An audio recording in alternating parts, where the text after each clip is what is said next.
Bismillahirrahmanirrahim. Assalamualaikum warahmatullahi wabarakatuh. Alhamdulillahi wa kafa, wassalatu wassalamu ala nabiyyina wa habibina Mustafa wa ala alihi wa sahbihi ahli sidqi wal wafa. Ashhadu an la ilaha illallah wahdahu la syarika lah wa ashhadu anna Muhammadan abduhu wa rasuluhu wa ba'd. Allahumma anfa'na bima 'allamtana wa 'allimna ma yanfa'una wa zidna 'ilman warzuqna al-ikhlasa fil qawli wal 'amal ya rabbal 'alamin. Ibu-ibu kumaha darama? Ya mah ada ibu-ibu, ada juga ibu muda, remaja juga ada ya. Yang belum nikah juga banyak.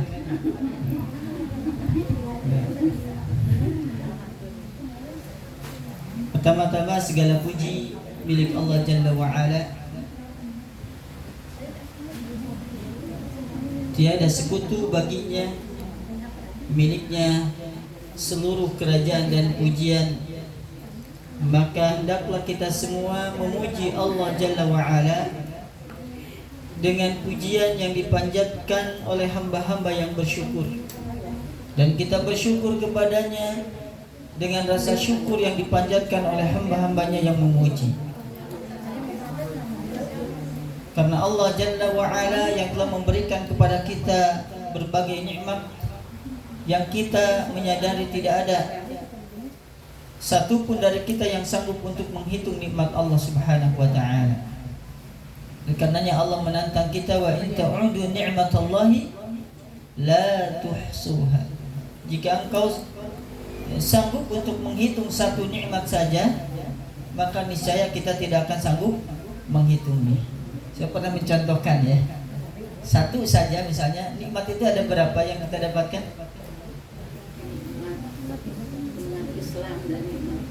Nikmat Islam, ada nikmat iman. Nikmat apa lagi? Nikmat sehat, hidup udara. Setidaknya kata Allah di surah Luqman itu ada dua. Wa asbagha 'alaikum ni'amahu zahiratan wa batinah. Allah sempurnakan kepada kita nikmat itu dua. Nikmat yang sifatnya zahir dan nikmat yang sifatnya batin. Betul enggak? Ya. Nikmat zahir apa? Kata para ulama, nikmat yang bisa kita rasakan dengan apa? Dengan panca indera kita. Bisa diraba, dilihat, diterawang. Itu apa? Nah, itu mah uang ya. Maksudnya salah satunya di antaranya ya. Nikmat zahir. Bisa dilihat. Kita diberikan mata oleh Allah. Diberikan mata oleh Allah. Tidak hanya mata. Karena orang buta pun diberikan mata, tapi plus apa? Penglihatannya. Ini kamera yang di depan saya ini HP merek apa ini? Kamera merek apa ini? Samsung. Kira-kira harganya berapa? Ini kira-kira aja. Nah, HP tercanggih sekarang yang kameranya bagus berapa? 15 juta ada. iPhone sekarang udah 14 Pro Max ya. Itu harganya di 30 juta lebih ya. Nah, kira-kira ada nggak harga kamera yang lebih mahal dari itu? Ada. Ada nggak kamera yang harganya 100 juta? 200 juta? 1 miliar? Ada. Yang miliaran ada. Ibu mau nggak dikasih sama Allah kamera yang harganya 2 triliun? Ya. Saking jelasnya gitu ya.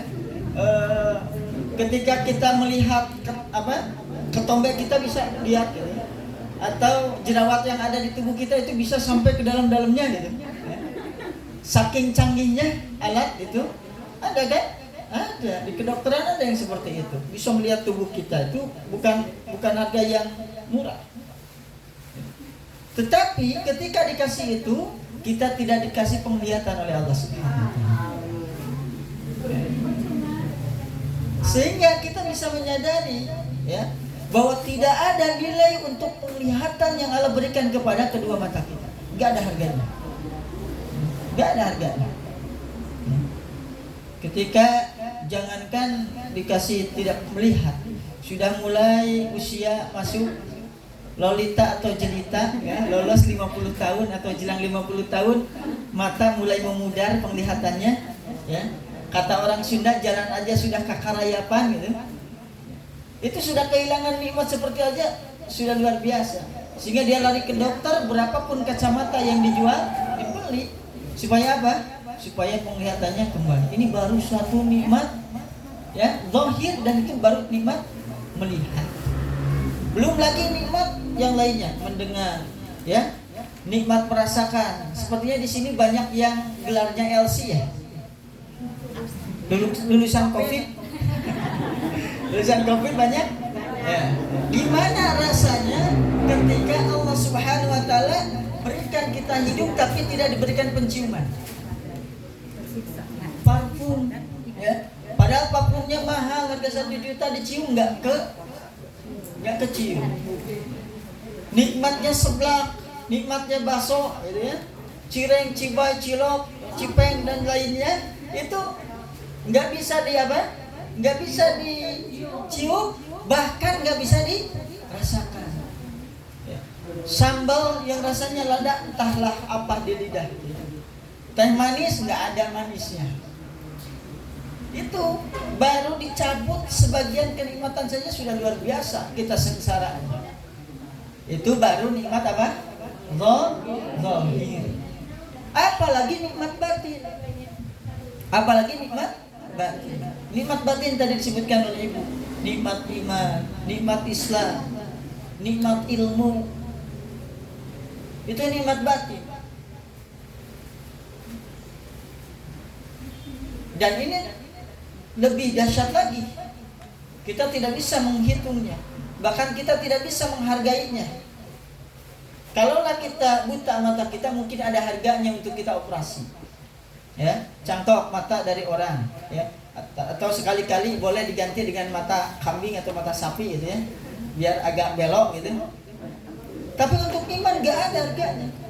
Sampai-sampai di dalam Al-Quran Allah jelaskan, seandainya nanti orang kafir itu bisa membeli keimanan yang ada di hati kaum mukminin yang Allah berikan iman, mereka akan beli sekalipun harus mengeluarkan gundukan atau gunung emas, sekalipun mereka akan beli. Ya. Tapi sekarang banyak orang, ya, yang mengorbankan keimanan demi sedikit dari dunia, nilai dunia. Itu jangan sampai terjadi. Jaga, karena tidak ada toko yang buka jualan iman. Tidak ada toko yang buka jualan Islam, kecuali namanya saja toko iman, ya, toko Islam. Jualnya beras, ya, sembako dan yang lainnya. Nah, ini betapa penting kita diingatkan oleh Allah Subhanahu Wa Taala agar kita senantiasa bersyukur kepada Allah Subhanahu Wa Taala dimanapun kita berada. Kemudian di antara tanda kita syukur, salah satunya adalah dengan lisan kita. Senantiasa kita memuji Allah Jalla wa'ala. Hati kita mengakuinya dan anggota tubuh kita melaksanakan perintah Allah Subhanahu Wa Taala atau menggunakan tubuh ini sesuai yang memberi nikmat. Sesuai yang memberi nikmat. Yang memberi nikmat kita siapa? Allah. Inginnya Allah dari kita apa? Ibadah. Inginnya Allah dari kita itu ibadah. Baik.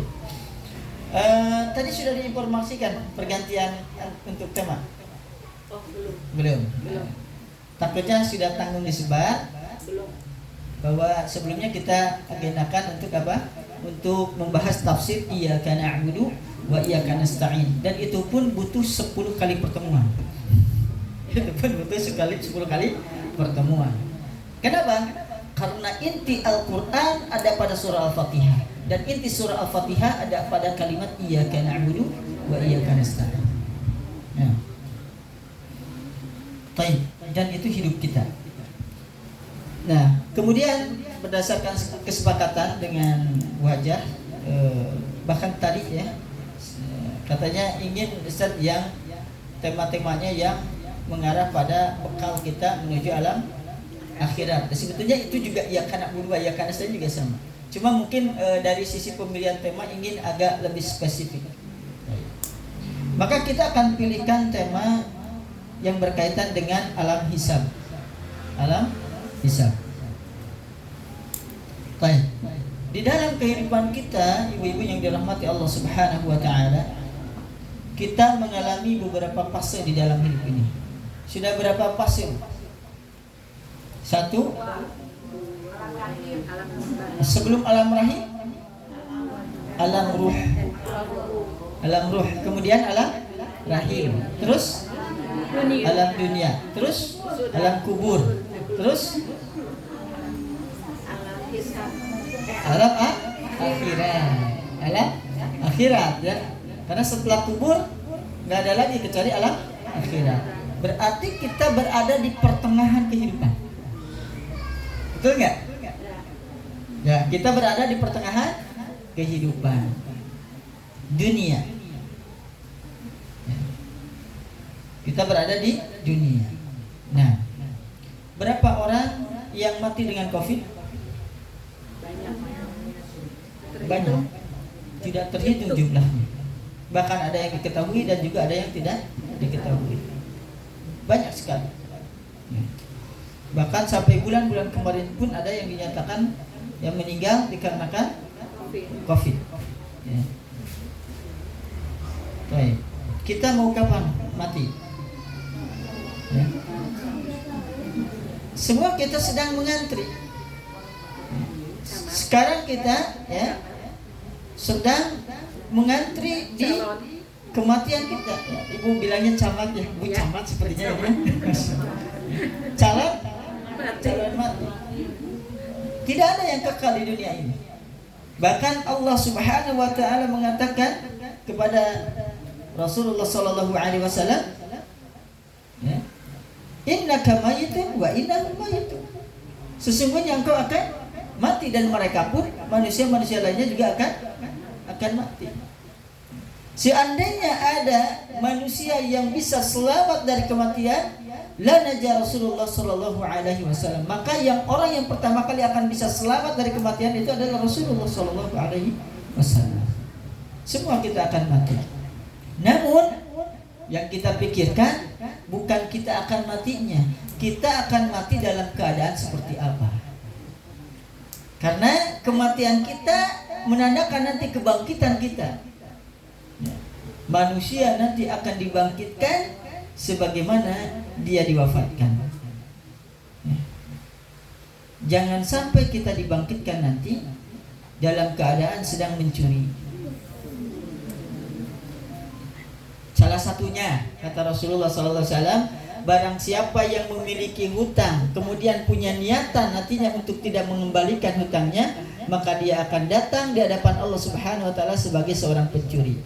Ayo, ya, yang punya hutang segala bayarkan, selesaikan. Dan semoga ya kita berdoa yang hadir di majelis ini ya, yang punya hutangnya segera terlunasi. Nggak ada yang kenceng aminnya, berarti nggak ada yang punya hutang ini. Biasanya amin, ya, kenceng aminnya biasanya, ya, ketahuan gitu. Nah di sini alhamdulillah aman ya, karena amin. Oh berarti nggak punya hutang. Jadi makna pencuri bukan hanya pencuri seperti para koruptor saja, tapi orang yang punya hutang kemudian tidak mengembalikannya juga akan datang di hadapan Allah nanti sebagai pencuri. Sebagai apa? Sebagai balasan dari amalan batinnya. Karena secara zahir dia mengambil harta orang secara sah, minjam uang, ya, diberi, berarti sah. Secara akal sah, tapi batinnya tidak mau mengembalikan. Maka nanti akan ada azab batinnya di akhirat, yaitu dia datang dalam keadaan seperti seorang pencuri. Orang yang lagi mati berzina dibangkitkan oleh Allah Subhanahu wa taala dalam keadaan tubuhnya bau busuk yang menyengat. Waliyadzubillah. Ya.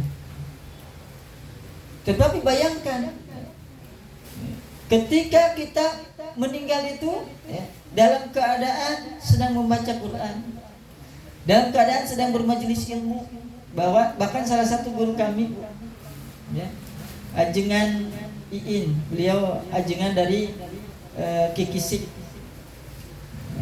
Di sekitar apa, gunung apa? Galunggung. Itu. Ya. Beliau meninggal ketika mengisi ceramah seperti ini. Dan masih di masjid. Nah, ingin bisa seperti itu tentunya ada usaha. Bahkan ada sebuah kitab yang mungkin saya belum menemukan terjemahnya. Ada sebuah kitab namanya Man Asya ala syai'in mata alaih. Barang siapa yang hidup di atas sesuatu, maka dia akan diwafatkan oleh Allah Subhanahu wa taala dalam keadaan seperti itu. Di atas kebiasaan kita semua, maka kita akan diwafatkan oleh Allah Subhanahu wa taala. Maka pilihlah dari sekarang kebiasaan kita itu kebiasaan-kebiasaan yang mendatangkan ridho Allah Subhanahu wa taala. Ya. Mana yang lebih terbiasa bagi ibu-ibu semuanya? Megang Quran atau megang HP? Megang HP. Baca Quran atau baca Facebook? Instagram, IG, YouTube, mana yang biasa? Pilihan kita di sana. Ya, mana yang kita biasakan? Ajaib Bu, kalau sekarang itu, ya, sampai ibu-ibu itu yang mau ke sawah itu foto dulu. Bismillah, OTW mau ngerambet. Biasa. Di mana-mana. Di mana-mana. Nah, ini, ya. Makanya hati-hatilah, ya, karena sebagian orang menyebutnya HP itu apa? Setan gepeng, setan gepeng. Yang siap ya menjadi saingan ibadah kita di hadapan Allah Subhanahu wa taala. Ya, saya pernah sampaikan di masjid ini. Gambaran kita dengan para ulama dahulu, para sahabat dahulu dengan Al-Qur'an itu ibarat ya sekarang ya kita dengan HP.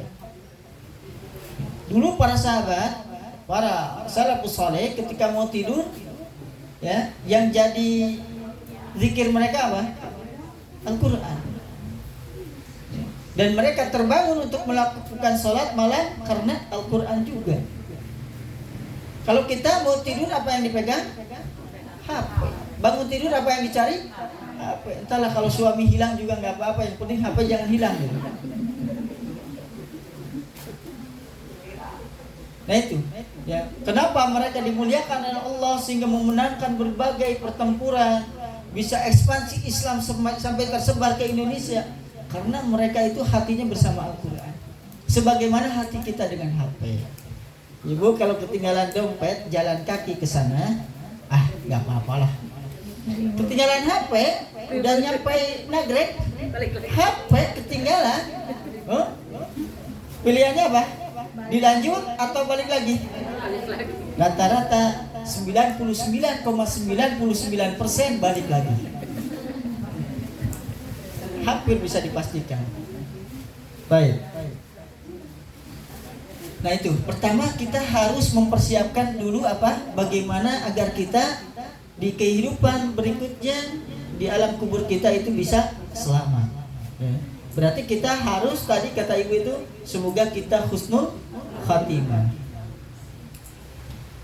Pastikan kebiasaan kita adalah kebiasaan-kebiasaan yang baik, yang diridhai Allah, sehingga kita diwafatkan di atas itu. Yang kedua, kenapa? Karena kalau tidak kita diwafatkan di atas husnul khatimah, kita akan mengalami kesulitan yang begitu dahsyat. Dan kesulitan itu dikemas oleh Allah dengan kalimat ziarah.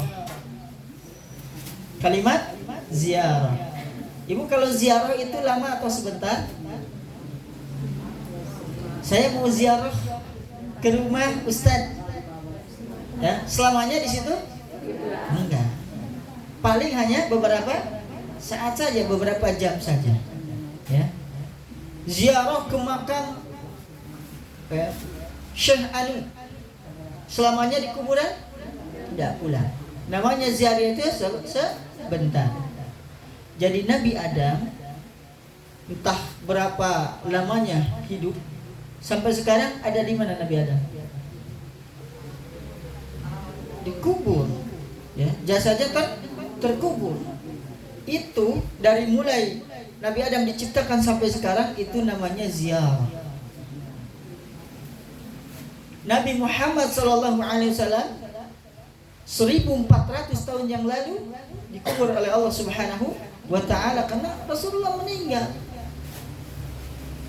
Perjalanan beliau 1000 tahun sekarang dikubur itu dinamakan dengan ziarah. Allah menyebutkan di dalam surah At-Takatsur, alhaakumut takatsur hatta zurtumul maqabir. Silakan kalian bermegah-megah, silakan kalian berleha-leha di dunia, tapi kalian semuanya pasti akan berziarah ke kubur kalian. Jadi Allah menyebutnya kita masuk ke alam kubur itu sebagai ziarah. Berarti salah keliru anggapan orang-orang kafir atau orang-orang yang menyimpang akidahnya bahwa tidak akan ada lagi kehidupan setelah kematian. Keliru, dibantah karena Allah saja menyebutkan ziarah, dan ziarah itu adalah kita pergi kemudian pulang kembali. Karena tempat pulang kita nanti yang terakhir. Itu hanya fase keempat dari kehidupan kita.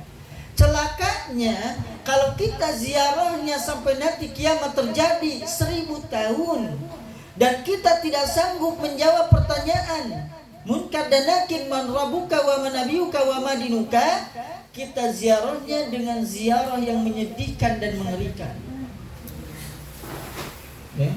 Ditemani dengan ular-ular yang akan menghabisi tubuh kita, ditemani dengan tanah yang sudah menanti-nantikan ingin menghancurkan tubuh kita, ditemani dengan cacing-cacing yang menggerogoti seluruh tubuh kita. Waliyadzubillah. Maka hidup kita sekarang akan bermanfaat ketika apa yang kita kejar sehari-hari itu adalah apa? Untuk mempersiapkan jawaban kita semuanya. Man rabbuka wa ma dinuka wa man nabiyuka. Karena orang yang mampu menjawab itu nanti saat kita dikubur, dialah orang yang akan mendapatkan selimut dari surga. Dialah orang yang akan mendapatkan pelukan hangat dari tanah seperti seorang ibu memeluk anaknya. Dialah yang akan diberikan wangi-wangian. Teman-teman ya, baik, keluarga ya, lebih baik Allah siapkan di sana. Rumah yang baik, yang luas, bukan rumah yang sempit. Nah ini yang harus kita siapkan sebelum nanti apa? Kita masuk ke alam akhirat, diantaranya alam hisab. Singkat cerita, semua kita menginginkan kematian yang husnul khatimah, mendapatkan nikmat kubur dari Allah Subhanahu wa Ta'ala. Kemudian nanti dibangkitkan. Dibangkitkan di mana? Di padang mahsyar. Di dalam surah Al-Kahfi nanti bisa dibaca. Di dalam surah Al-Kahfi ada yang hafal surah Al-Kahfi?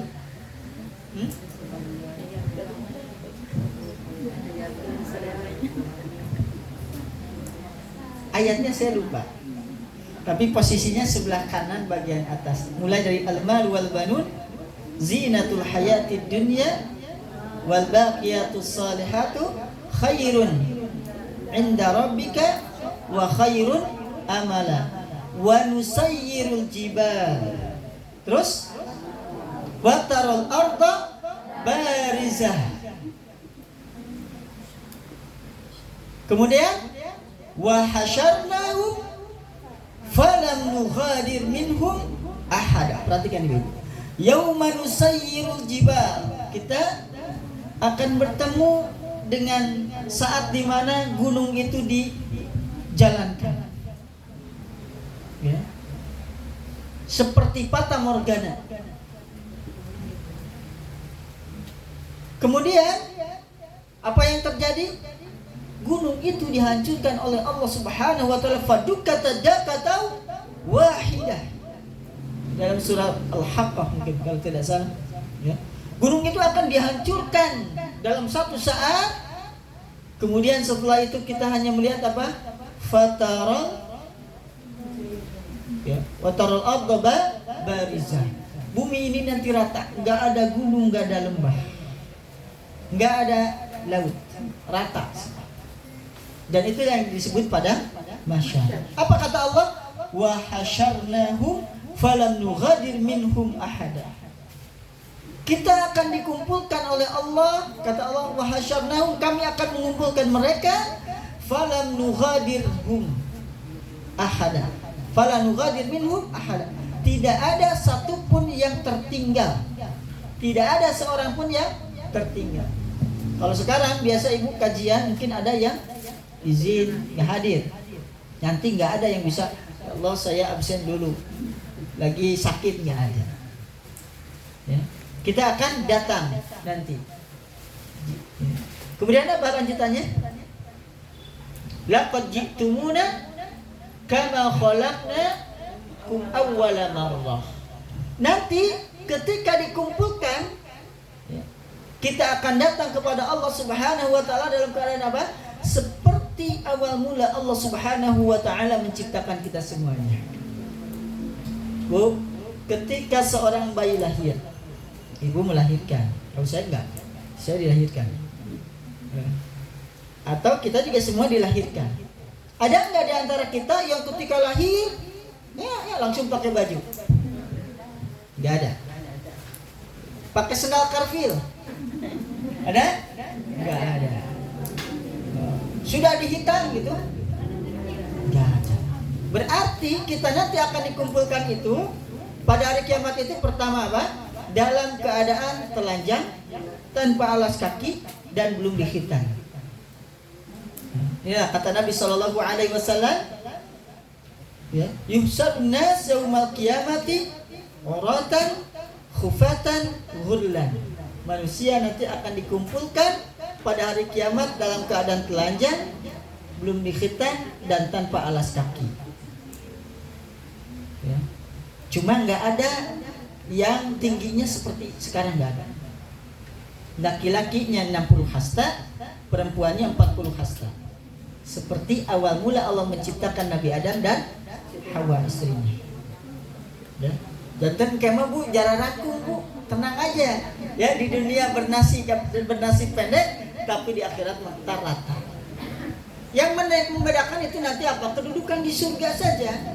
Dan kedudukan di surga itu dibedakan dengan apa? Dengan amal kita yang kita lakukan di dunia. Jangan sampai kita dapatnya surga yang paling rendah. Ya, itu saja surga yang paling rendah itu luasnya 7 kali luas bumi. 7 kali luas bumi. Tapi itu diberikan untuk orang yang masuk dulu neraka lama gitu. Kita mau nggak masuk dulu neraka lama? Kenapa? Karena nggak akan kuat. Sekalipun nanti ketika habis sudah dicuci dosa-dosanya, dosa-dosanya, kemudian dicuci di sebuah air, dia bersih kembali, masuk surga. Itu yang paling terakhir masuk surga, itu paling rendah. Tapi masuk nerakanya itu loh, ya. Ibu kebayang nggak? Ibu masak air mendidih, ya. Berapa derajat itu? 100 derajat. Dan 100 derajat itu tidak akan sanggup, ya, melelehkan kaca. Coba aja, 100 derajat lelehin kaca, nggak akan meleleh. Ya.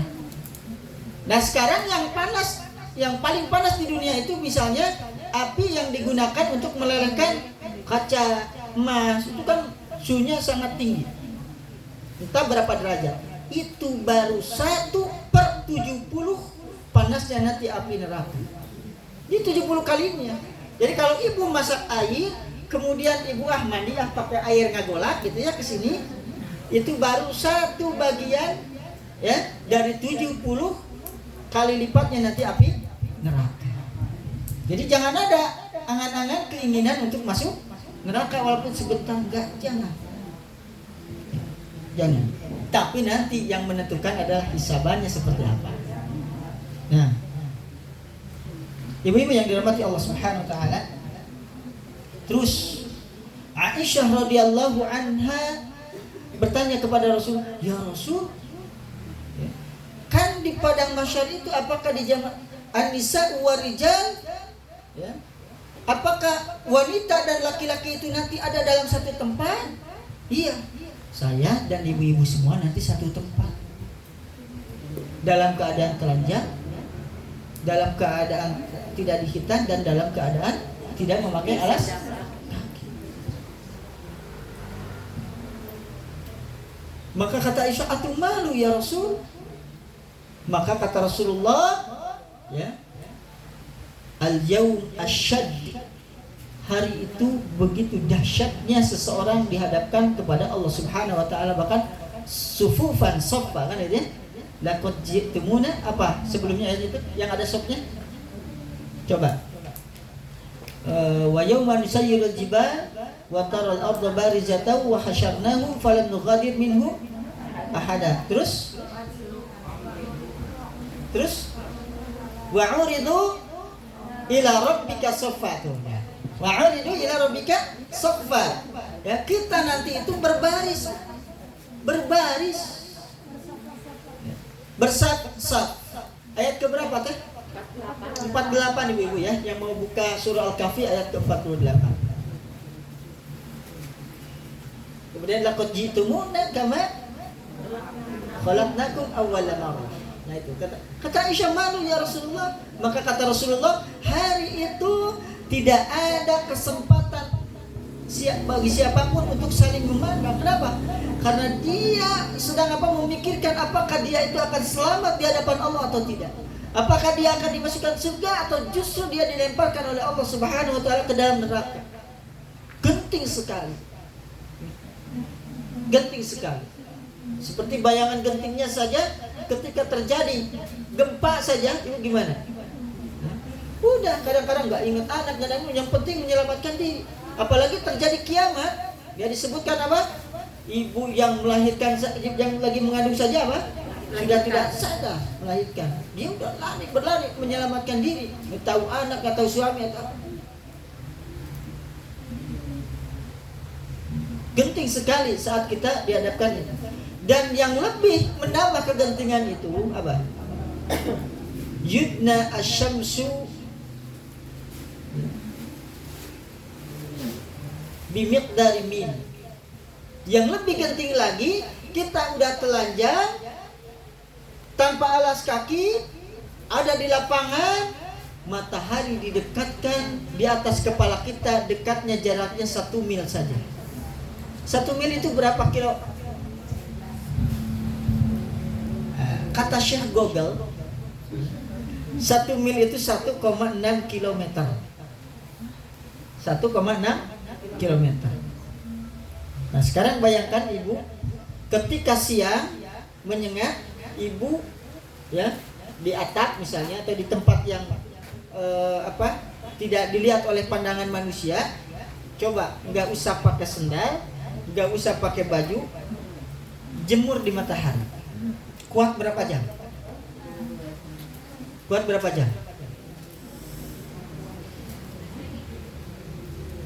Ini matahari jarak sekarang kata Syekh Google 149,6 juta kilometer.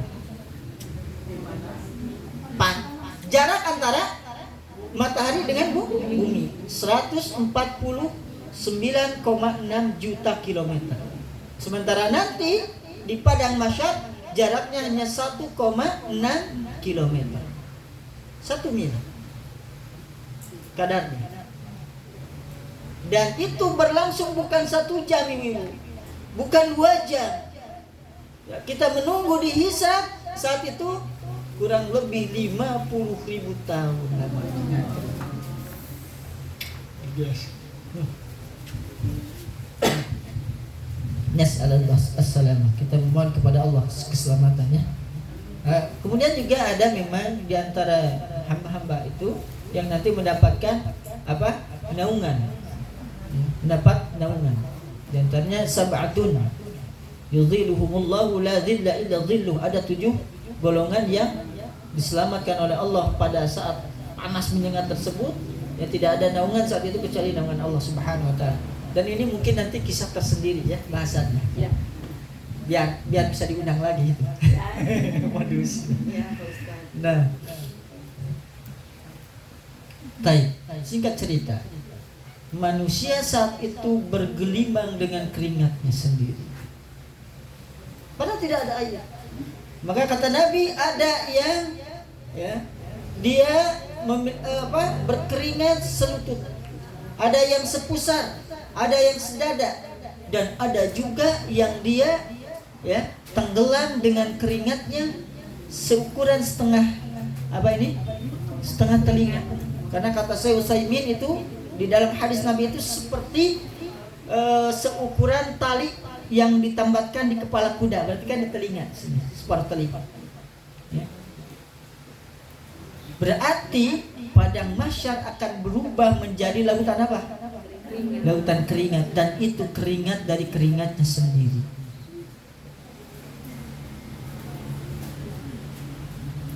Gimana ya cara melogikannya? Kan bumi itu datar, tapi ada yang tenggelam selutut, ada yang tenggelam sepusat, ada yang sedada, ada yang setengah telinga. Masuk akal nggak?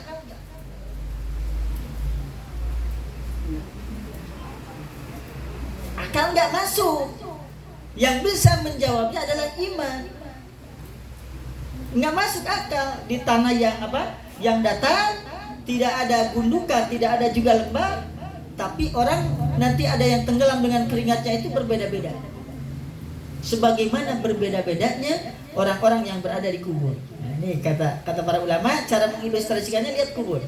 Kalau ada dua mayit yang dimasukkan dalam satu lubang, yang satu mukmin, yang satu kafir, apakah dia akan menerima fasilitas yang sama? Tidak. Nah, itu salah satu ilustrasinya. Maka kita jawab dengan keimanan. Baik, sudahlah. Akhirnya manusia menginginkan supaya dipercepat hisabannya karena panas sudah nggak kuat. Dia tenggelam dengan keringatnya. Minta siapa kira-kira orang yang bisa menolongnya agar dipercepat hisabannya. Seluruh manusia berkumpul datang ke Nabi Adam, Abul Bashar, bapak manusia. Datang kepada Nabi Adam. Ya Adam, anta Abul Bashar. Wahai Adam, kau adalah bapak manusia. Ya. Mohonkan kepada Allah agar kami dipercepat untuk dihisab. Maka apa yang terjadi? Kata Nabi Adam, nafsi, nafsi, nafsi. Diriku, diriku, diriku. Malu saya minta sama Allah. Karena dulu Allah pernah murka kepadaku yang tidak pernah aku merasakan Allah semurka itu. Apa? Kesalahan Nabi Adam? Memakan buah. Malu. Padahal yang Nabi Adam lakukan berapa dosa? Satu di situ yang disebutkan oleh Nabi Adam. Dulu aku pernah dimurkai oleh Allah sampai apa? Sampai kemurkaan Allah menyebabkan aku dan seluruh manusia ini berada di dunia ini. Karena pada asalnya kita itu, manusia itu berada di mana? Di surga. Jadi pulang kampung mudiknya kita itu ke surga, bukan ke neraka. Salah jalan kalau ke neraka. Kenapa? Karena pada mulanya Nabi Adam, bapak kita, berada di surga. Maka ibu-ibu yang dirahmati Allah Subhanahu wa taala, di sini ada pelajaran yang berharga untuk kita semua. Satu dosa yang kita lakukan kepada Allah Jalla wa Ala itu adalah takarannya apa?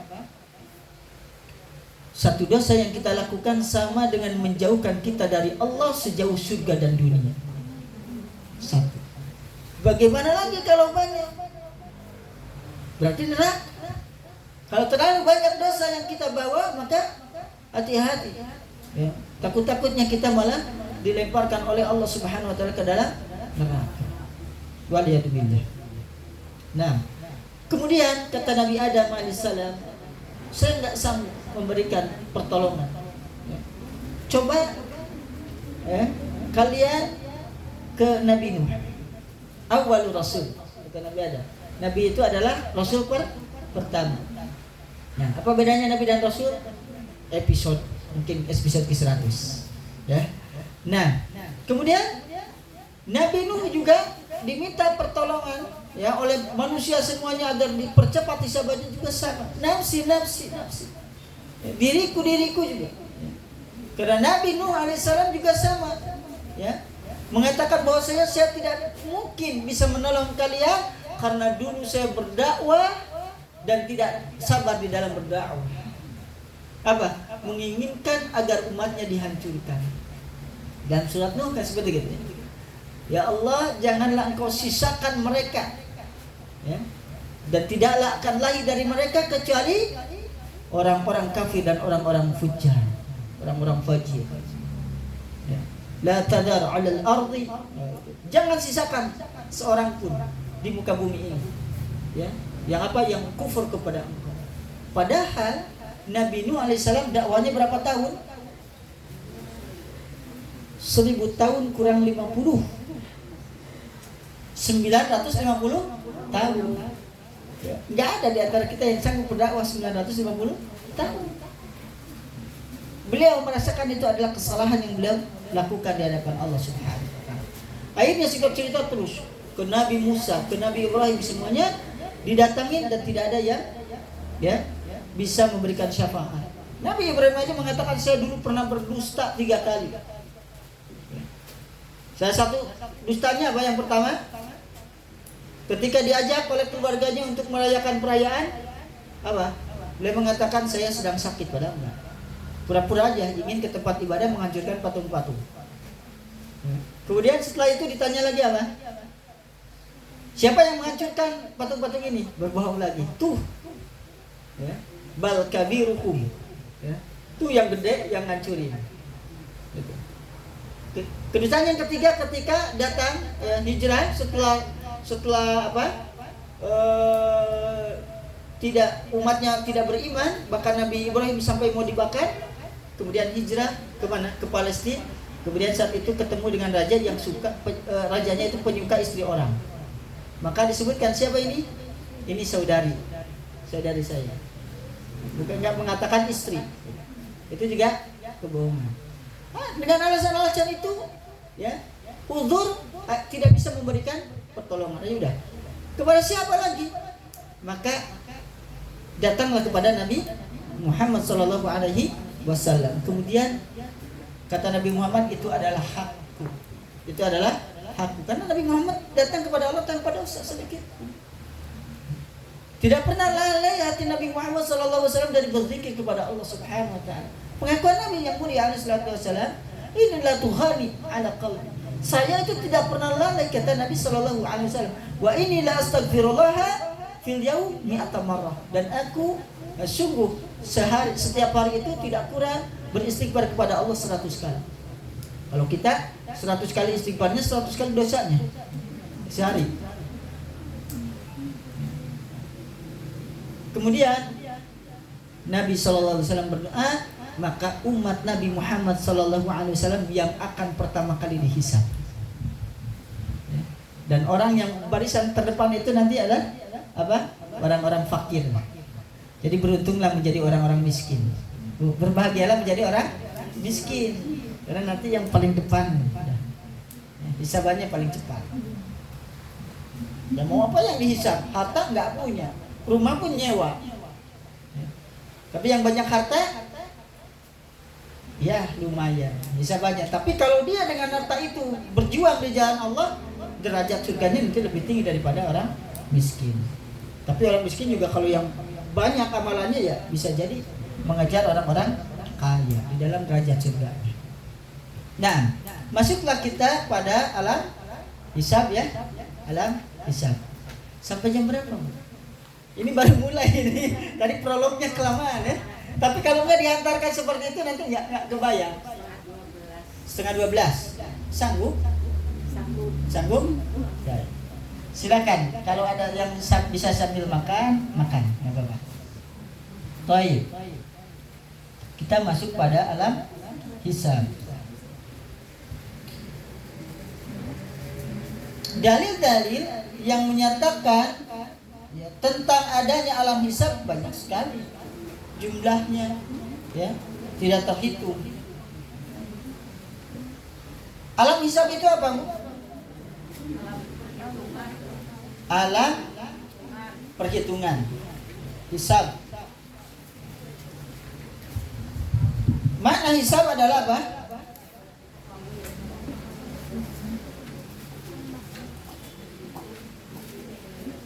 berhitung. Maka seorang bendahara disebut muhasib. Komputer juga disebut hasub. Ya, karena alat hitung. Ya.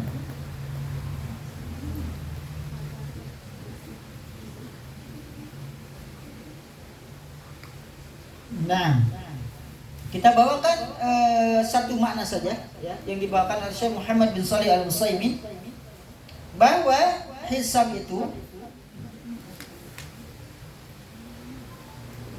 artinya adalah manusia melihat amal perbuatan mereka pada hari kiamat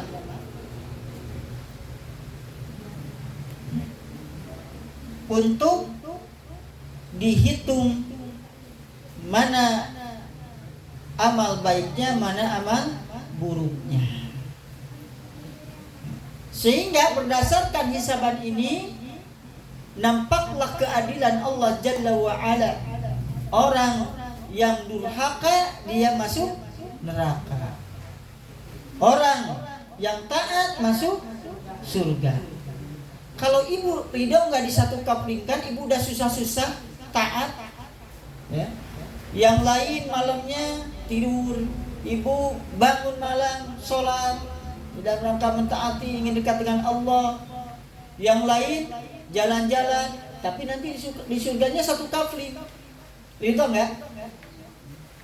Enggak ridho kita. Ya, disatukan dengan orang yang durhaka di surga, enggak ridho. Dan ini bentuk keadilan Allah Subhanahu wa Ta'ala. Adanya hari penghisaban itu bentuk keadilan Allah Subhanahu wa Ta'ala. Jadi hisab itu ada apa? Satu alam di mana manusia akan diperlihatkan dengan amalan-amalan dirinya yang sudah dilakukan di dunia untuk diminta pertanggungjawaban. Kemudian dalil-dalil yang menyebutkan bahwasannya nanti kita akan dihisab, diantaranya surah Al-Hijr ayat ke-92-93. Surah Al-Hijr ayat ke-92 dan 93. Fa wa rabbika lanas'alannahum ajma'in amma kanu ya'malun. Kata Allah Subhanahu wa Ta'ala, fa wa rabbika, maka demi Tuhanmu, lanas'alannahum ajma'in, kamu pasti akan ditanya, kami pasti akan menanyai mereka semuanya, ajma'in amma kanu ya'malun, tentang apa yang telah mereka kerjakan dahulu. Nah, ini cukup nggak satu ayat bagi kita percaya bahwa akan ada alam hisab? Cukup nggak? Cukup. Ya, cukup percaya? Hanya dengan satu ayat saja. Belum lagi kalau kita bahas nanti surah Al-Haqqah ayat 18, ya. Kemudian surah Al-Insyiqaq ayat 7 sampai 15.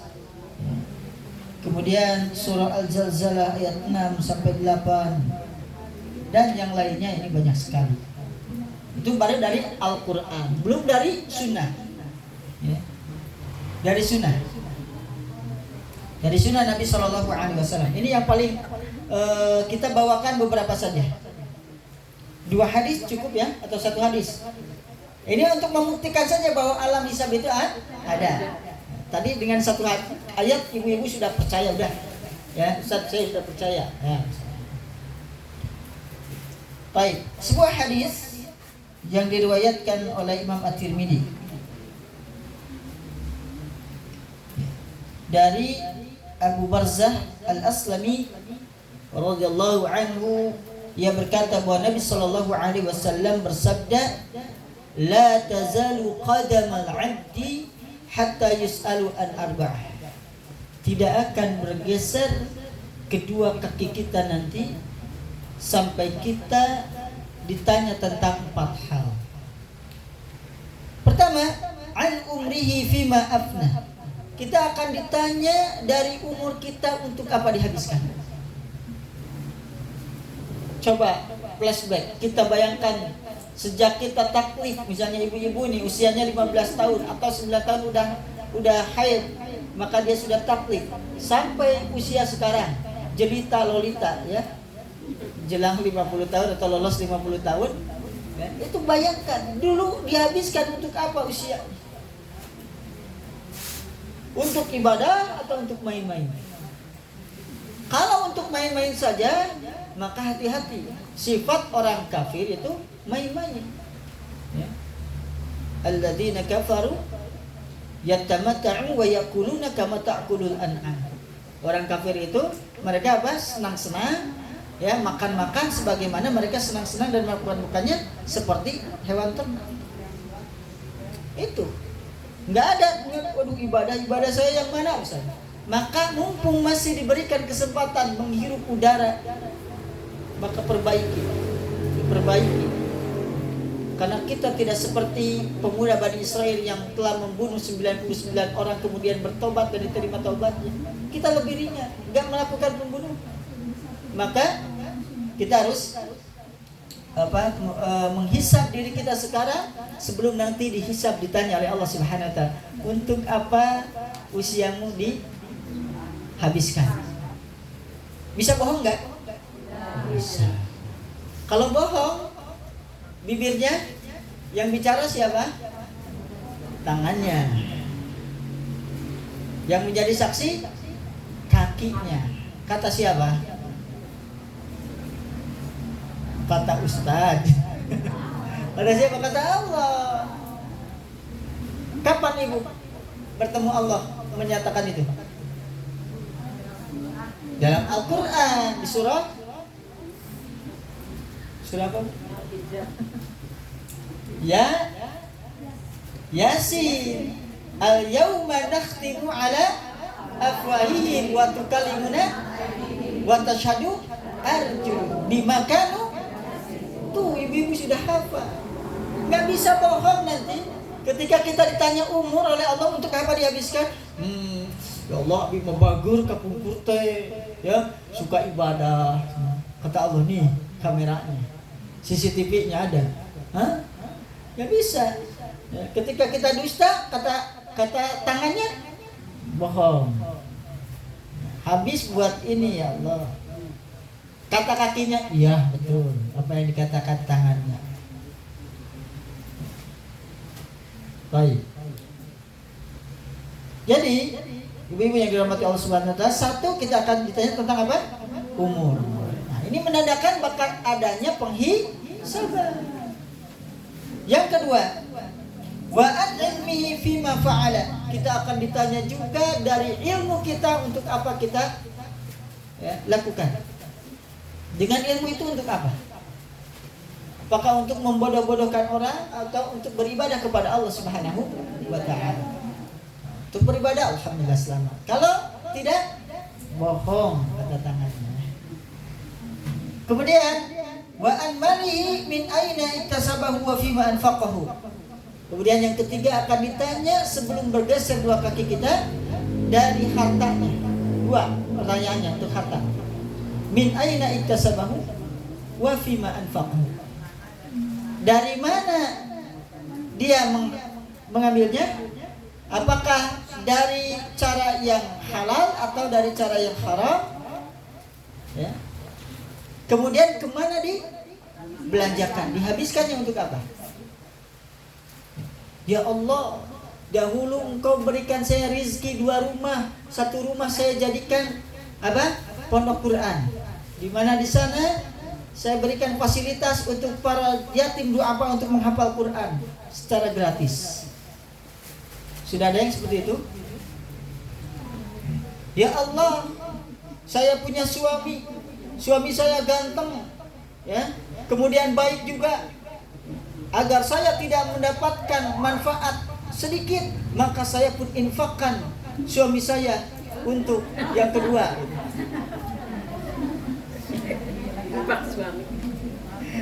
Gak usah itu ya, sendiri aja. Pak, sabar ya. Bapak kalau sabar nanti di surga juga dikasih 72 bidadari. Termasuk ibu salah satunya yang terbaik. Ya.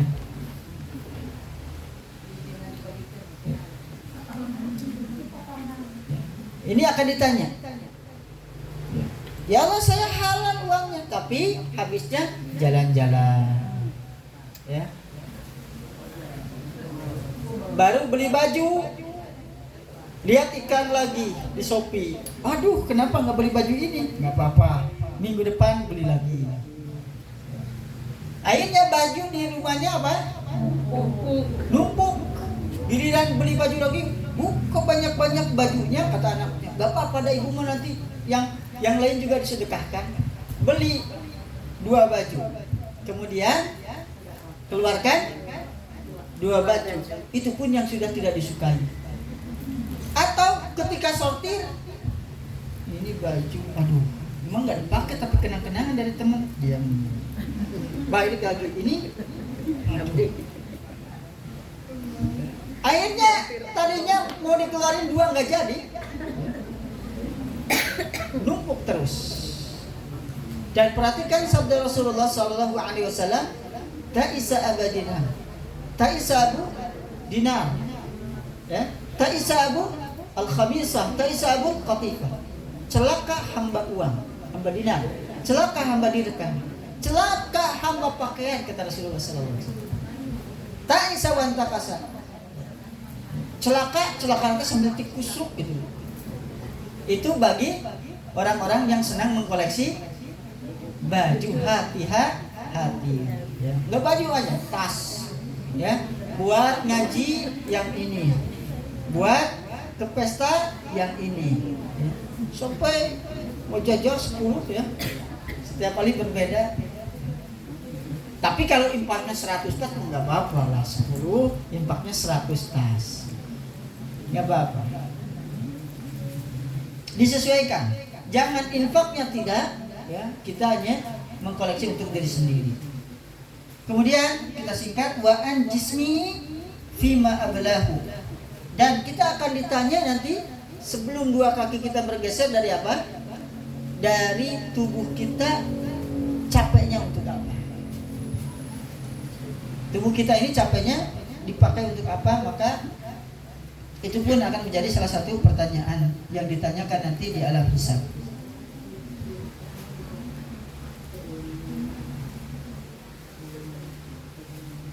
Baik. Satu hadis cukup ya? Cukup. Biar agak banyak nih dapat poin-poinnya.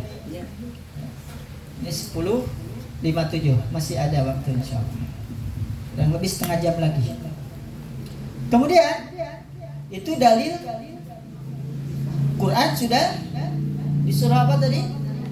Al-Hijr, ya, dan ayat dan yang lainnya. Kemudian yang kedua tadi hadis riwayat Imam At-Tirmidzi, ya, dari Abu Barzah Al-Aslami.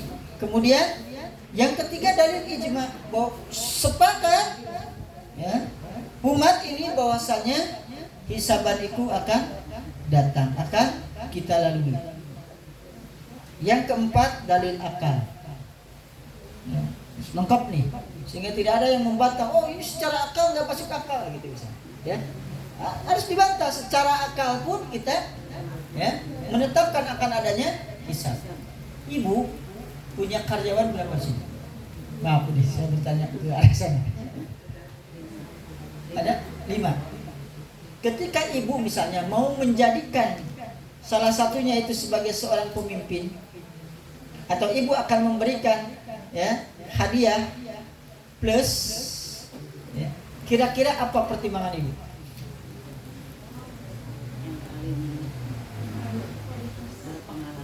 Paling berpengalaman, paling lama,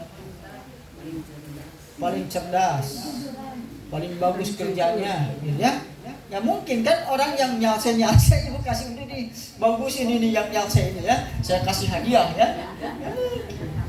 Nah itu yang disebut dengan hisab. Proses hisab itu seperti itu. Allah akan berikan surganya, dan surga itu adalah apa? Perhiasan Allah Subhanahu wa Ta'ala yang paling mahal. Surga itu perhiasan Allah yang paling mahal. Maka kita harus mengawininya dengan mahar terbaik. Kita meminang surga dengan mahar terbaik. Ya, Ustaz kan cukup, di buku juga sudah ada, kupinang kau dengan basmalah. Iya basmalahnya, tapi tiap hari, tiap waktu kita bawa Allah serta dalam kehidupan kita. Betul. Ya, surga Kupinang dengan basmalah. Kayaknya ini bisa jadi sebuah buku nih. Ya. Sebuah tulisan. Kupinang kau ya wahai surga dengan basmalah. Ya, bismillah, dibawa terus Allah dalam kegiatan kita. Ya, dalam aktivitas kita semua. Nah, ya, secara akal masuk akal.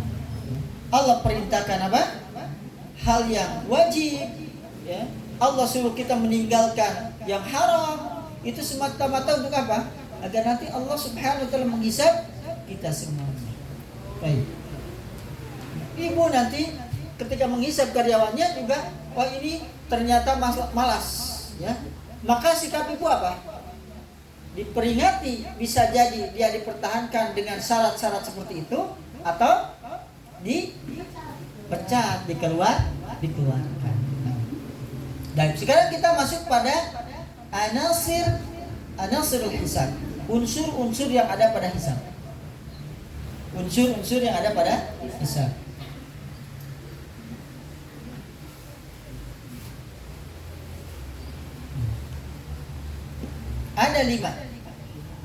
Ada 5. Satu, ada yang disebut dengan muhasib. Yang disebut dengan muhasib. Yang kedua, muhasab.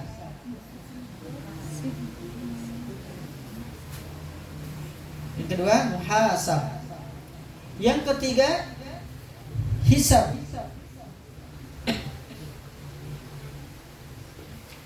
Yang keempat, catatan amal, alat bukti, ya. Nah, ini kan kita mau masuk persidangan, hisab itu kan berarti ada hakimnya, ada terdakwanya, ada bukti-buktinya. Dan yang ke-5 ada apa? Saksi. Ini sama dengan persidangan di dunia. Ada muhasibnya, ada muhasabnya, ada bukti-buktinya, ya, ada saksi-saksinya, dan ada pelaksanaan hisabannya. Jadi 5 unsur. Kalau tidak ada 5 unsur ini, persidangan nggak bisa diadakan. Ya, ada hakimnya, nggak ada terdakwanya, apa yang mau dihisab? Sehingga supaya gajian harus nyari terdakwa. Maka terdakwa itu bisa diadakan. Nah, kita mah semuanya nanti jadi terdakwa, bukan jadi hakim. Sekarang mungkin ada jabatannya di antara keluarga kita, atau mungkin ada di sini ada Bu Hakim nggak? Atau namanya Hakimah. Nanti kita semua yang akan jadi apa? Terdakwanya. Muhasibnya siapa? Allah Subhanahu wa ta'ala. Nah, kita akan bahas, gak tahu nyampe, gak tahu tidak. Yang penting mau ngejar selesai atau ngejar paham? Ngejar paham, ya? Berarti kalau nggak selesai jangan salahkan saya, ya. Udah kesepakatan ini, ya.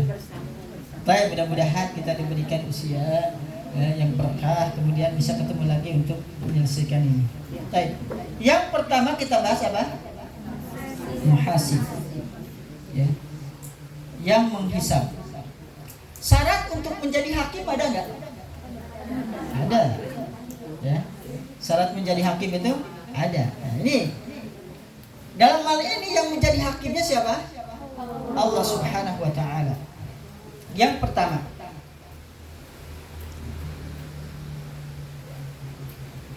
sifat daripada muhasib yaitu tidak menzalimi seberat biji dzarrah pun. Tidak berbuat zalim. Walaupun kezaliman itu hanya kezaliman yang kecil sekali. Ini seorang hakim itu harus memastikan itu. Jangan pernah jadi seorang hakim yang berbuat zalim sekecil apapun. Baik. Lihat Allah Subhanahu wa taala berfirman di dalam surah An-Nisa ayat ke-40. Apa kata Allah Subhanahu wa taala? Ba'da isti'adah, Inna Allah la yadhlimu mithqala dzarrah wa in taku hasanatan yudha'ifha wa yu'ti. Apa itu? Ini apa? Maaf ya, saya agak kurang ini bacanya. Harus dekat. Wa yu'ti min ladunhu ajran 'azima. Innallaha la yadhlimu mithqala dzarrah. Allah sungguh tidak akan menzalimi, menganiaya seorang pun walaupun sebesar zarah. Zarah tasageng kumaha? Ada yang mengatakan zarah itu sebesar biji sawi. Pernah lihat nggak? Saya aja belum pernah, istilahnya aja ya, itu sebesar biji sawi. Tapi ada juga yang mengatakan sebesar atom. Atom itu lebih kecil lagi berarti. Ada juga yang mengatakan para ulama, zarah itu seperti kalau ada cahaya masuk ke kaca, kemudian ada yang kelihatan tuh. Ya, yang terbang itu seperti itu katanya. Zarah itu. Ya, molekul-molekul gitu ya. Jadi sebesar itu pun tidak akan pernah ya dizalimi oleh Allah Subhanahu wa taala sebagai sang hakim yang maha adil. Maka kata Allah, wa in taku hasanatan yudha'ifha wa yu'ti min ladunhu ajran 'azima. Dan jika ada kebaikan seberat zarah, sekecil itu zarah, maka Allah Subhanahu wa taala akan melipat gandakannya dan memberikan dari sisinya pahala yang besar. Ini sifat yang pertama. Kemudian dikuatkan di surah Al-Kahfi ayat ke-49. Allah Subhanahu wa taala mengatakan apa? Lanjutan tadi ya, tadi 46, 47, 48, 49. Kata Allah Subhanahu wa taala, "Wa wudi'al kitab." Kemudian diletakkan Alkitab. Kitab maksudnya catatan amal mereka. Fataral mujrimina mushfiqina mimma fihi. Kemudian ya, orang-orang yang dipenuhi dengan dosa-dosa, orang-orang yang mujrim yang datang membawa banyak dosa di hadapan Allah Subhanahu wa taala, ya, orang-orang mukmin itu akan melihat, ya, maka akan melihat kepada siapa? Orang-orang yang berdosa. Engkau akan melihat mereka dalam keadaan musyfiqina mimma fihi, ketakutan yang sangat dahsyat. Bukan hanya khauf, tapi Allah menggunakan musyfiqin, takut yang dahsyat. Dengan apa yang ada di dalam kitab yang diberikan kepada dia. Wa yaquluna ya wailatana ma li hadzal kitab. Kemudian mereka mengatakan, aduh celaka, ini kitab apaan? La yughadiru saghiratan wala kabiratan illa ahsaha. Tidak ada yang tertinggal sedikit pun di dalam kitab tersebut, baik yang kecil ataupun yang besar. Terjaga ada. Seluruh kegiatan kita direkam oleh Allah Subhanahu wa taala sekarang, dari mulai yang terkecil sampai yang terbesar. Di dalam ayat yang lain Allah mengatakan, Iqra kitabak. Baca sekarang kitab. Kafa bi nafsikal yawma 'alaika hasiba. Cukup dirimu sendiri yang menjadi saksi atas apa yang telah kau perbuat dahulu di dunia. Maka lanjutan ayatnya apa? Wa wajadu ma 'amilu hadira. Mereka betul-betul mendapati apa yang telah mereka lakukan itu hadir, tercatat di dalam kitab tersebut. Wala yadhlimu rabbuka ahada. dan Allah Subhanahu wa taala tidak akan pernah menzalimi terhadap hambanya sekecil apapun. Ya. Bahkan di dalam sebuah hadis disebutkan ada seorang yang dipilih dari umatku, kata Nabi yang mulia sallallahu alaihi wasallam, dihadapkan kepada Allah Subhanahu wa taala. Kemudian ya, diberikan kepadanya tis'atun wa tis'ina sijjilan. Diberikan kepadanya 99 catatan amal. Kullu sijil ala madi basar. Setiap catatan amalannya itu sepanjang mata kita memandang. Sepanjang mata kita memandang. Kata orang Jerman itu satu tung dulu. Ya. Mudah-mudahan gak ada yang ngerti ya. Sepanjang mata memandang. Itu satu catatan amal. Berapa catatan yang harus dia periksa? 99 catatan amal. Satu catatannya diperiksa sepanjang mata memandang. Kemudian apa? Dia mendapatkan seluruh apa yang dia lakukan. Lemes. Dia menyadari bahwa dosanya lebih banyak daripada prestasinya. Maka kata Allah, periksa. Jangan-jangan malaikatku salah untuk mencatat. Diperiksa lagi. Enggak ada. Semuanya memang ini yang aku lakukan ya. Periksa lagi. Jangan-jangan ada yang kau lakukan ya tidak dicatat oleh malaikat. Sudah ya. Sudah semuanya ada. Maka kata Allah, hari ini siapapun tidak akan ada yang dizalimi. Engkau masih memiliki satu catatan amal. Dan itu hanya berupa kartu yang disebut dengan bitokoh. Maka hadis ini terkenal dengan hadis bitokoh. Kenapa? Karena yang menjadi pembanding 99 catatan amal itu hanya sebuah kartu.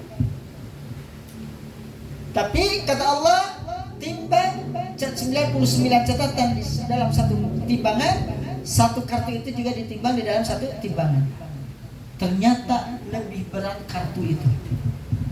Kartu apakah itu? Ternyata kartu itu ada kartu la ilaha illallah. Dia seorang ahli tauhid, sekalipun dia melakukan banyak dosa, tapi dia seorang ahli tauhid, tidak pernah menyembah kepada selain Allah, tidak pernah menduakan Allah Subhanahu wa taala. Maka dia selamat. Dia selamat. Kemudian ibu-ibu yang dirahmati Allah Subhanahu wa taala, itu adalah dalil-dalil di mana Allah Subhanahu wa taala sebagai hakim tidak akan pernah menzalimi siapapun di antara hamba-hambanya nanti yang diadili. Hakim-hakim yang ada di kita bagaimana? Terkadang melakukan zalim, ya kezaliman, hanya mungkin karena yang diadilinya itu memiliki jabatan tinggi sehingga dia takut. Akhirnya memberikan vonis hukuman terhadap orang-orang yang tidak memiliki dosa dan kesalahan. Tapi dia akan lebih berat nanti di hadapan Allah Subhanahu wa taala. Kemudian ibu-ibu yang dirahmati Allah, ayat yang lainnya yang menyatakan bahwa Allah tidak mungkin dan tidak akan pernah menzalimi sekecil apapun kepada hamba-hambanya saat menghisab, di surah Fussilat ayat ke-46. Allah Subhanahu wa taala berfirman, "Man 'amila shalihan falinafsihi wa man asaa fa'alayha wa ma rabbuka bidhallamin lil 'abid." Fussilat ayat 46. Man amila salihan falinafsi. Barang siapa yang beramal salih, hakikatnya untuk dirinya sendiri. Ya. Jika kita menjadi hamba yang bersyukur, bukan untuk Allah.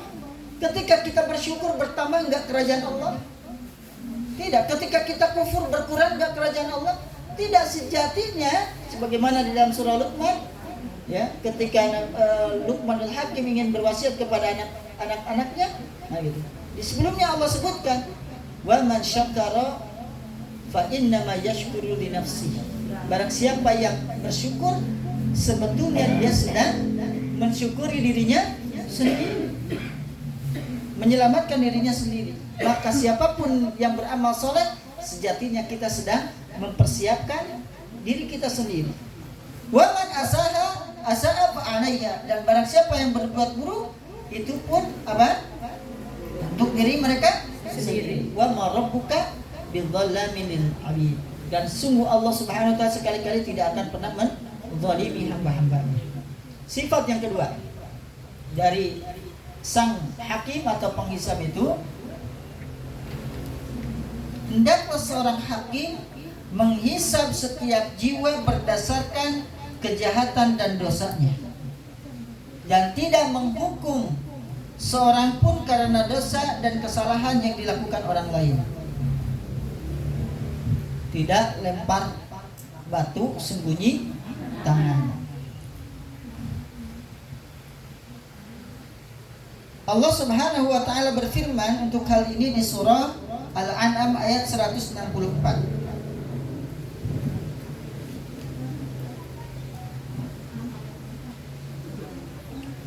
Qul aghairallahi abghi rabba wa huwa rabbu kulli syai'in wa la taqsimu kullu nafsin illa 'alaiha wa la taziru waziratu wizra ukhra thumma ila rabbikum marji'ukum fayunabbi'ukum bima kuntum fihi takhtalifun. Ayat 164.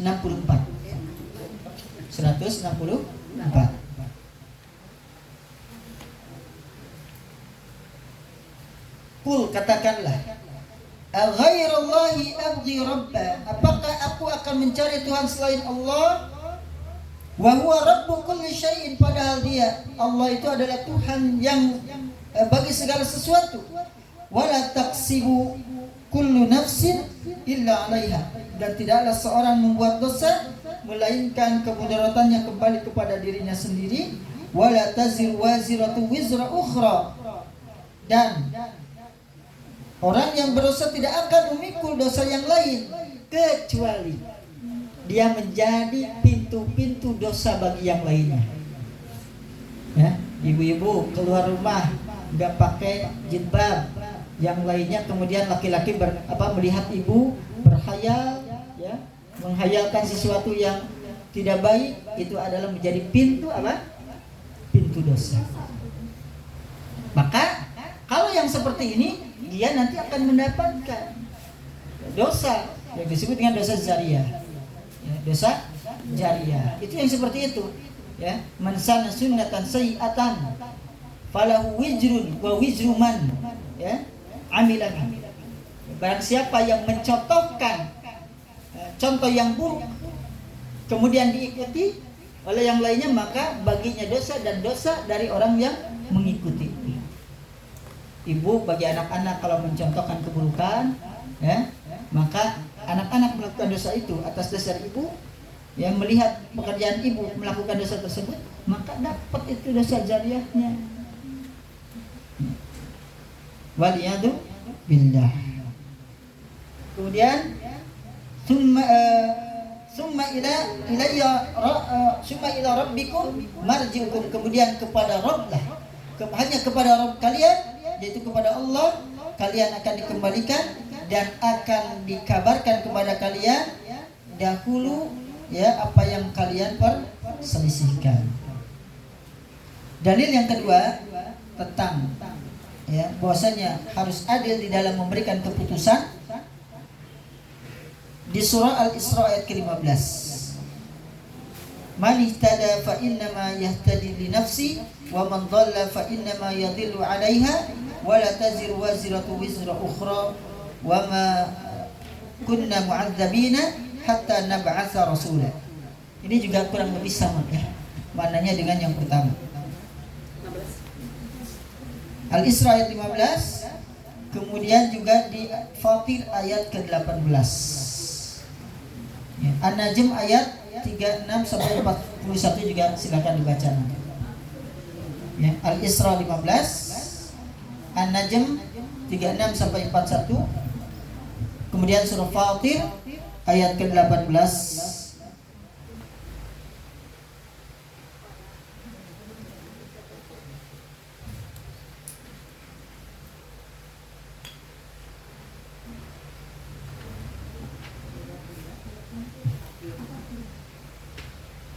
Baik.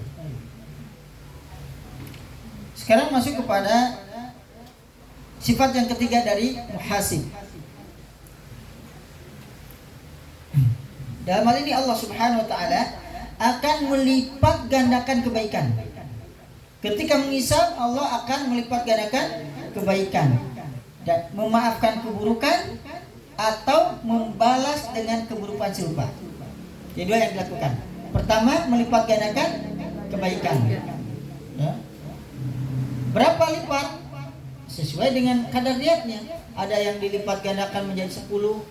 Misalnya, man qara'a harfan min kitabillah falahu hasanah wal hasanatu bi asyri amsalihah. Orang yang membaca Al-Qur'an, maka satu hurufnya dibalas dengan satu kebaikan yang nanti Allah lipat gandakan menjadi 10 kebaikan. Ya. Kemudian yang kedua, Allah terhadap keburukan dua bentuk. Memaafkan atau membalas dengan keburukan yang serupa. Ya. Allah tidaklah membalas illa mislah kecuali yang serupa. Dalilnya mana? Di surah Al-An'am ayat ke-160. Surah Al-An'am ayat ke-160.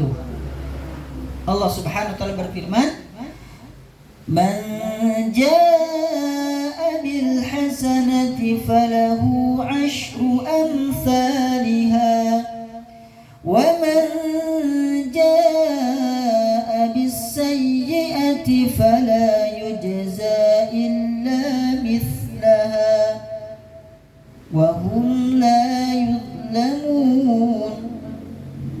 Allah Subhanahu wa taala berfirman, "Man jaa'a bil hasanah," barang siapa yang dia nanti datang dengan amal baik, falahu asyru amsalihha, maka baginya 10 kali lipatnya. Bahkan ya ila sab'i di'afin, ila sab'i mi'ati di'afin, sampai 700 kali lipat. Ila sab'i mi'ah lipat, sebagai mana di dalam ayat tentang sedekah ya. Ya ayyuhalladzina amanu apa? Masalul ladzina yunfiqu fi sabilillahi kamathali habbah ambatat sab'a sanabila fi kulli sumbulatin mi'atu habbah. Itu di dalam surah Al-Baqarah.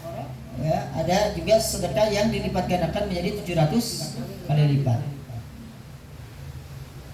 Atau bi ghairi hisab, yang tidak ditetapkan jumlahnya tapi dilipat gandakan ke Allah Subhanahu wa taala tanpa hisab. Seperti apa?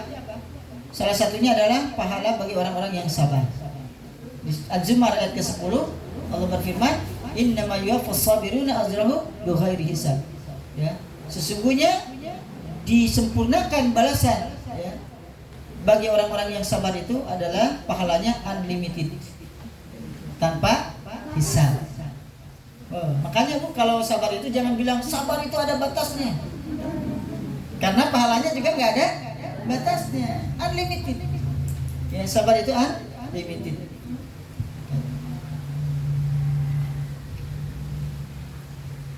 Kemudian kata Allah, "Wa man jaa'a bis-sayyi'ati fala yujza illa mislaha." Barang siapa yang datang membawa keburukan atau dosa, maka tidaklah ia dibalas kecuali yang sesuai dengan ya, perbuatannya, dosanya. Ya, jadi tidak dilipat gandakan. Karena melipat gandakan kesalahan itu kezaliman. Maka kata Allah, "Wa hum la yuzlamun." Mereka tidak dizalimi. Ya. Jadi kalau ada yang salah, ya, jangan dizalimi. Balas sesuai dengan ya, kesalahannya, atau yang lebih baik dimaafkan. Ibu batu ke suami giliran rada sekedik bangor, tiada maaf bagimu. Maafkan. Karena kaidah suami yang ini nambah lagi gitu katanya Bu, lebih baik minta maaf daripada minta izin. Tapi jangan dibocorin sama suaminya. Ntar malah diajarin sama ibu. Ibu ngajarin. Baik. Tapi itu bukan dosa kok kalau diajarkan juga. Itu mah kebaikan, jangan akan dilipat gandakan ya oleh Allah Subhanahu wa taala. Kenapa dilipat gandakan? Karena sabar. Ya. Orang yang mengalami hal yang seperti itu pahalanya sabar. Terus Lanjut. Di dalam hadis juga disebutkan hal yang demikian. Hadis dari Abu Hurairah radhiyallahu anhu, di mana Nabi sallallahu alaihi wasallam bersabda, hadis ini diriwayatkan oleh di dalam kitab As-Sahihah ya, nomor hadis 128.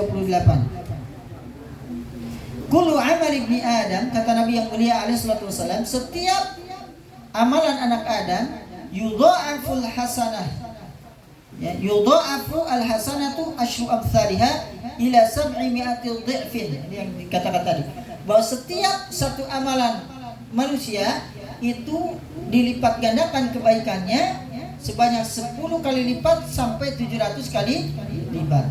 Qala Allahu azza wa jalla, kemudian Allah Subhanahu wa taala berfirman, illa sauma fa innahu li wa ana ajzi bi. Itu yang kedua, selain sabar, yang unlimited pahalanya itu adalah saum. Kenapa saum unlimited? Kenapa saum unlimited? Ya, langsung pahalanya dari Allah, tidak dibatas 10 atau 700. Kenapa? Yang itu kenapa hanya Allah yang beri pahalanya dan tidak terbatas saking banyaknya pahala. Gitu. Kenapa? Jawaban itu karena langsung yang benarnya dari Allah. Ada jawabannya ini? Jawaban yang benar, mumpung saya nggak bawa hadiah, Bu. Karena ibu kalau nanti saya bawa hadiah, menjawabnya karena hadiah. Gak apa-apa, baju banyak. Bu, karena di dalam saum itu terkumpul seluruh jenis kesabaran. Sabar menjalankan perintah Allah, sabar meninggalkan larangan Allah, sabar dalam menerima takdir. Ada enggak orang yang senang, ya Allah saya mah suka lapar? Ada enggak? Enggak ada. Ya. Ibu sukanya diam atau ngomongin orang? Ngomongin orang sukanya. Itu yang paling nikmat. Tapi lagi saum nggak boleh tuh. Ya, nggak boleh. Harus sabar misalnya. Kemudian sabar dalam menjalankan perintah Allah, itu terkandung seluruh unsur kesabaran. Sementara kita tahu tadi pahala sabar itu tanpa batas. Mungkin ke depan kita bahas tentang sabar pahala tanpa batas. Baik. Catat aja dulu Bu ya tema-temanya. Sekarang kadang saya itu suka kesulitan kalau diminta misalnya, Ustaz ngisi ya. Kapan? Besok dadakan lagi misalnya. Terus temanya apa? Langsung ditodong ini. Kadang mikir dulu ini harus tema itu apa. Makanya tanyakan ini pesertanya apa? Pesertanya khusus ikhwan atau akhwat atau kedua-duanya kan itu tanyakan supaya sesuai. Baik. Banyak sebetulnya hadis yang lain juga. Udahlah cukup. Itu yang ketiga. Yang pertama apa? Tidak menzalimi ya, sedikit pun terhadap orang-orang yang dihisab. Yang kedua, memberikan vonis atau hukum sesuai dengan ya kesalahan yang dilakukannya. Yang ketiga, melipat gandakan kebaikan dan atau memaafkan atau membalas keburukan dengan yang serupa. Yang keempat, luar biasa, nggak ada sih yang seperti ini hakim itu ya, kecuali Allah Jalla wa'ala. Niat baik dicatat pahalanya mesti tidak dikerjakan oleh seorang hamba. Luar biasa. Makanya memperbanyak niat itu, niat sholihat luar biasa. Tadi ibu ada yang mengatakan umroh, catat sambil nabung. Ya, itu sudah dicatat oleh Allah Subhanahu wa taala, walaupun mungkin ya ada penghalang nanti tidak bisa berangkat, tapi sudah dicatat ya sebagai orang yang melaksanakan umrah. Ya, pada dasarnya umrah itu wajib bagi orang yang memiliki kemampuan untuk berhaji. Itu wajib hukumnya, bukan sunnah. Bagi yang memiliki kemampuan untuk berhaji, maka bagi dia umrah itu wajib. Baik. Dan niat buruk yang diniatkan oleh seorang hamba dicatat sebagai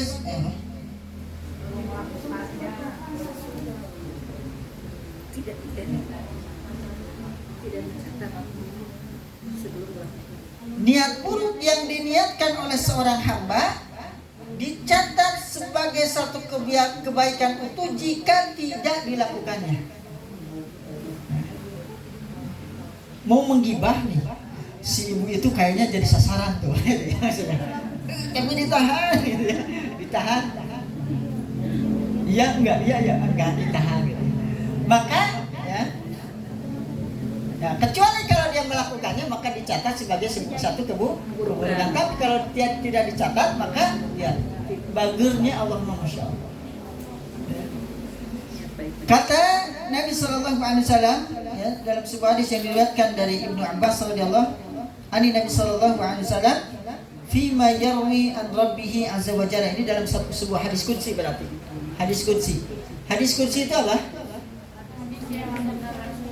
Hadis yang disandarkan kepada Allah secara makna, tapi perkataannya dari Rasulullah sallallahu alaihi wasallam. Allah Subhanahu wa taala berfirman, "Innallaha katabal hasanati was-sayyi'at." Allah mencatat kebaikan dan keburukan. Summa bayyana dzalika faman hamma bi hasanatin falam ya'malha katabahallahu lahu 'inda hasanatan kamilah. Kemudian Allah menjelaskan, barang siapa yang memiliki keinginan hamma ya, untuk melakukan kebaikan tetapi dia tidak mengerjakannya, maka Allah Subhanahu wa taala catat ya baginya di sisi Allah Jalla wa Ala sebagai satu kebaikan yang sempurna. Dicatat sebagai satu kebaikan. Fa in huwa hamma biha fa'amilaha kataballahu lahu indahu asyra hasanatin ila 700 dhifin ila ad'afin katsiratin. Tapi kalau niatnya tersebut dilaksanakan, maka ya Allah Subhanahu wa taala mencatat di sisinya 10 kali lipat hingga 700 kali lipat, bahkan lebih daripada itu ya, ila ad'afin katsiratin, lebih dari itu. Mungkin 1000 kali lipat ya, mungkin 1.000.000 kali lipat. Maka ini dikembalikan kepada kualitas ibadah yang dia lakukan di hadapan Allah Subhanahu wa taala, murninya ibadah yang dia lakukan di hadapan Allah Subhanahu wa taala.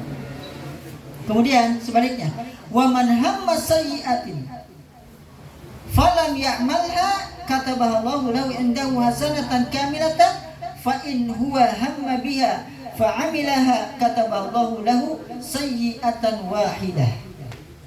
Barang siapa yang memiliki cita-cita atau keinginan untuk melakukan satu keburukan ya, kemudian dia tidak menahannya, tidak melaksanakannya, maka dicatat baginya satu kebaikan ya.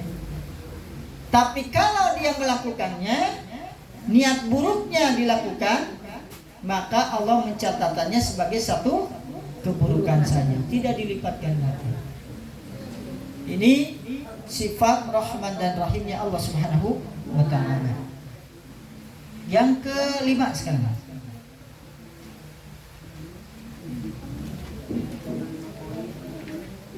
Allah mengganti keburukan-keburukan dengan kebaikan-kebaikan bagi siapapun yang Ia kehendaki.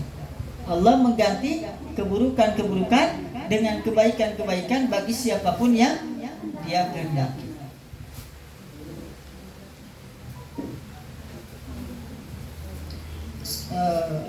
Yang menjadi bukti di sini adalah dalil Al-Quran di surah Al-Furqan ayat 68 sampai 71. Silakan disimak di surah Al-Furqan ayat 68 sampai 71.